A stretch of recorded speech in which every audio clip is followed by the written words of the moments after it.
The next thing that I want to talk about is the multi-res. You want to be very careful here because if you just were to go in and you were to subdivide this enough times where you had like 6 million polygons, your sculpting will get really slow. One of the things that I've noticed is that if it starts getting really slow, what you can do is you can come back and apply this and then subdivide it again, and you'll be able to get to higher resolutions without the slowdown. So one of the things that I do is, remember I told you we want to work until we have, as far as we can take this form. Once we reach that point and it's time to subdivide it again, I usually stop and work on and get everything up to the same level before I go any farther.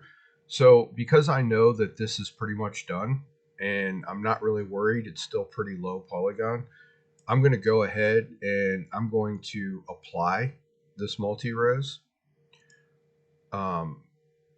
just because I know that I'm not going to really be doing anything else with it. So I'm just going to go in here and I'm going to go ahead and apply the multi-res. So now that's locked in. If you're worried about it, you can save a version of your model that has the multi-res still on it, and then you can get rid of it. You can apply it. That's up to you. But I usually don't do that unless I know I'm going to need to come back to something. Like in this case, I know I'm not going to need to come back to that level again, or at least I'm already on it, so it's not really a big deal, and it's only the first level. So I'm going to go ahead and apply that. The next thing that I want to talk about is, as you can see in here, when you start to sculpt, depending on the material cap that you have on there, it's hard to see the form sometimes.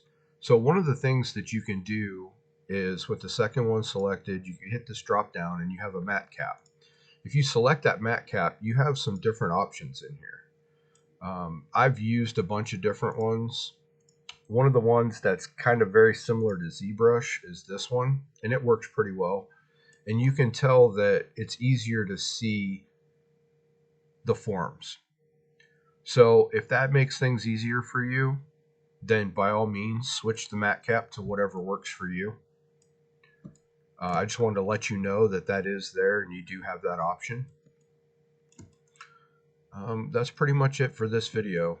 We'll continue on in the next video. Thanks for watching.